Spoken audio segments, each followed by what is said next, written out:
नमस्कार दोस्तों, आप देख रहे हैं हर खबर न्यूज और आज हम पहुंचे हैं छावला के निगम पार्षद शशि यादव जी से, जो एक परिवर्तन महारैली का भी यहाँ आयोजन होने जा रहा है कल। तो उससे पहले हम जान लेते हैं, क्योंकि दिल्ली में विधानसभा चुनाव है, सभी अपनी अपनी तैयारी में भी जुटे हुए हैं। तो दिल्ली की हम बात करें या मटियाला विधान की खास तौर पे हम बात करेंगे, शशि यादव जी का क्या कुछ कहना है जी। जैसे कि आप हमने मटियाला की बात करी और दिल्ली विधानसभा की बात करी, तो जो मटियाला विधानसभा है वो दिल्ली की सबसे बड़ी विधानसभा है। और किसी भी विधानसभाओं में जो मटियाला विधानसभा का तालमेल है, जैसे पूर्णतः ग्रामीण क्षेत्र भी बहुत बड़ा एक स्थित मात्रा में है और फ्लैट्स भी डीडीए का बहुत बड़ा हिस्सा है, अनऑथराइज कॉलोनियाँ हैं, झुग्गियाँ भी हैं। तो अगर किसी दिल्ली की अगर संरचना को देखे, जो पूरी एक छोटी दिल्ली कह सकते हैं, वो हमारी मटियाला विधानसभा के अंदर है।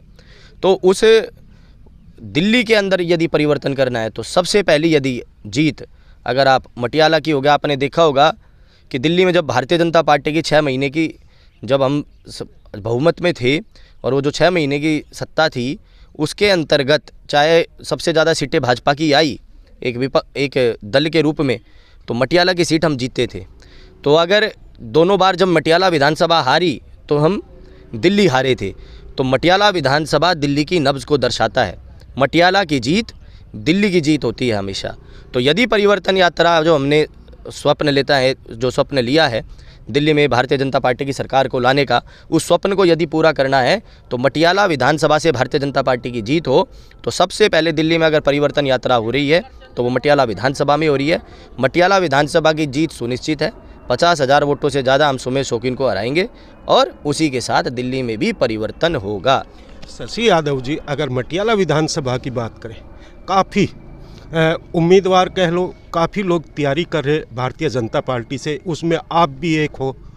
अब ये तो आने वाला वक्त बताएगा कि पार्टी किस पर विश्वास रखेगी, मगर जिस तरह से जो सर्वे मटियाला विधानसभा का हो रहा और जो एक परिवर्तन आम आदमी ने किया कि जो उनके विधायक थे उसकी टिकट काट के और जो कांग्रेस से शामिल हुए उन्हें उम्मीदवार घोषित भी कर दिया, कहीं ना कहीं लगता है कि कुछ न कुछ तो फर्क पड़ेगा, कुछ सोच के ही पार्टी ने उनको टिकट दिया होगा। कैंडिडेट बदलने से चुनाव नहीं जीते जाते। दिल्ली की जनता और मटियाला की जनता त्रस्त है आम आदमी पार्टी की कार्यशैली से, उनके काम से। आप कॉलोनियों के हाल देख लीजिए, पानी भरा हुआ है। ग्रामीण क्षेत्रों की स्थिति देख लीजिए, विकास के नाम पर 10 साल से हमारे पास कुछ नहीं है। एक नया कॉलेज नहीं, एक नया हॉस्पिटल नहीं। मुल्ला क्लिनिक के नाम पे जो बिल्डिंगें बनाई गई थी वो जर्जर हो गई। ग्रामीण क्षेत्र हो हमारी, चाहे द्वारका की सोसाइटीज़ हो, चाहे हमारी कॉलोनियाँ हो, सब त्रस्त हैं। कैंडिडेट बदलने से नहीं, कार्यशैली को और विचारों को बदलकर आप चुनाव जीत सकते हैं। कैंडिडेट बदलने से कोई फ़र्क नहीं पड़ा। जनता ने मन बना लिया भारतीय जनता पार्टी की सरकार को बनाने का। शशि यादव जी भी लगभग 1 साल से आप तैयारी कर रहे, ऐसे कौन से मुद्दे मटियाला विधानसभा में अगर पार्टी आपको उम्मीदवार बनाती है विधानसभा में, उनको लेकर आप लोगों के बीच में जाएंगे और सबसे पहले कौन से ऐसे विकास कार्य होंगे अगर जनता ने यहाँ पे आप पे विश्वास जताया? आप कितनी भी बड़ी बड़ी बातें कर लीजिए, लेकिन जब तक मूलभूत सुविधाएं आप कंप्लीट नहीं करते तो आपके सभी कार्य अधूरे हैं। मटियाला विधानसभा हो या पूरी दिल्ली हो, सबसे बड़ी समस्या पीने के पानी को उपलब्ध कराना, जो एक विधायक का कार्य है। चाहे ग्रामीण क्षेत्रों में जाइए, कितनी बुरी हालत है। या तो पीने का पानी नहीं है, जो पानी आता है वो खारा आता है, या उस पानी में गटर के पानी की या सीवेज के पानी की मिलावट है। वो आप हालात पूरी विधानसभा के अंदर भी और पूरी दिल्ली के अंदर देख सकते हैं। मेरा सबसे पहली प्रायोरिटी प्रत्येक घर में स्वच्छ जल को पहुंचाने की सबसे पहले मेरी प्रायोरिटी रहेगी। दूसरी मूलभूत सुविधाएं, जिस प्रकार से इन्होंने सड़कें और गड्ढे खोद कर सीवर लाइनों के नाम पर जो भ्रष्टाचार किया है, उस भ्रष्टाचार को ख़त्म कर सभी मूलभूत सुविधाओं को। वाटर लॉगिंग बहुत बड़ी समस्या है बारिश के समय में। जब आप देखते हैं, आप भी जिस कॉलोनी में रहते होंगे, घर से बाहर निकलते ही ज़रा सी बारिश हुई नहीं, आप डूब जाते हैं। वाटर लॉगिंग और स्वच्छ पानी को घर तक पहुंचाने की जो हमारी मूलभूत सुविधाएं हैं, सबसे पहले प्रायोरिटी उसी दिन की पहले दिन से शुरुआत हम करेंगे। लेकिन जब हम पार्षद के रूप में भी आए तो एलजी साहब एक मॉडल विलेज दिल्ली में डेवलप कर रहे थे। हम उनके पास गए, हमने कहा हमारे क्षेत्र सबसे पिछड़ा हुआ है, उसी प्रकार आप हमारे क्षेत्र के भी गांव को मॉडल विलेजेस बनाइए। दिल्ली में यदि 5 गांव डेवलप हो रहे थे तो उसमें 2 गांव मेरे वार्ड के थे। यानी दिल्ली के विकास का 40% मैं अपने क्षेत्र में खींच के लाने में सक्षम रहा। दिल्ली के गांव की क्या समस्याएं हैं एलजी साहब को बताने में मैं सक्षम रहा। ग्रामोदय योजना में मेरा बहुत एक अहम रोल रहा। और दिल्ली में जब आम आदमी पार्टी की सरकार जो एमसीडी में भी बैठी हुई है और जो बजट नहीं दे रही थी, जो आपने हालात देखे हैं 2 साल से कि कोई भी व्यवस्थाएं हमारे पास नहीं है, उसके बाद भी 100 करोड़ से ऊपर का फंड चाहे ग्रामोदय योजना के तहत अपने क्षेत्र के लिए, चाहे एलजी से जाके बात करनी हो, 2 बार मेरी मीटिंग हो, मेरी सोशल मीडिया पे है, बात करनी हो, मैंने अपने क्षेत्र को ये नहीं बताया कि मेरे पास बजट नहीं है, मुझे आम आदमी पार्टी की सरकार से कुछ नहीं मिल पा रहा है, मुझे कहीं से भी उस चीज़ को लाने की क्षमता मेरे अंदर है। यदि हम आते हैं तो आपने देखा होगा द्वारका में आम आदमी पार्टी की सरकार ने सेक्टर 10 में एक मॉडल स्कूल बनाया हुआ है, उसके बहुत चर्चे वो करते हैं। हर वार्ड में 3 से 4 मॉडल स्कूल की व्यवस्थाएं हमने करनी है, शिक्षा की व्यवस्थाएं करेंगे। और सरकारी स्कूलों की इनके टीन शेड, आप एसकेवी स्कूल छावला देख लीजिए, आज भी टीन शेड में वो स्कूल चलता है। झूठे और खोखले वादे करने वाली है दिल्ली सरकार। आज इनकी एमसीडी में सरकार है, खड़खड़ी रोंद का स्कूल आप जाके देख लीजिए, रेवला गाँव के स्कूल की 1st फ्लोर की बिल्डिंग देख लीजिए, छावला गाँव की 1st फ्लोर की कोई भी दिन कोई भी दुर्घटना हो सकती है। तो ये जो इनके खोखले वादे हैं, हम मॉडल स्कूलों की व्यवस्थाएं करेंगे। आज एक कॉलेज हमारे रोशनपुरा में केंद्र सरकार द्वारा किया जा रहा है, दिल्ली यूनिवर्सिटी का वेस्ट कैंपस की हम व्यवस्था अपने क्षेत्र के लिए करेंगे। एक स्पोर्ट्स यूनिवर्सिटी की हम अपने लिए डिमांड रखेंगे।